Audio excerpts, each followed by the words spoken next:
အောင်တို့လာမင်းကြီးလဲကိုရောင်းဝရီမထွန်းလင်းတော့မောင်မဲလုံးနဲ့ကောင်းကင်မှာချယ်ရီကင်းလို့စင်တကောင်းရမရွာတဲ့မိုးဆွေရောတန်တွေကိုပြန်ကြရင်တွေ့ထင်အောင်မမင်းစကားသံလားလေးတန်လားအချီကောင်းတို့အရာရာတွေဖန်တီးသူချစ်မြတ်တာတွေနေတကယ်မသိတဲ့စင်မရောက်ခင်မှာများတွေကုန်နေပြီ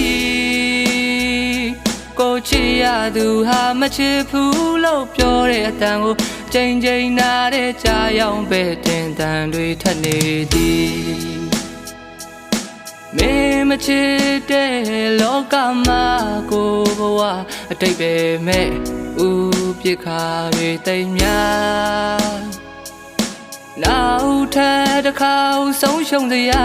ပါမှမရှိပါ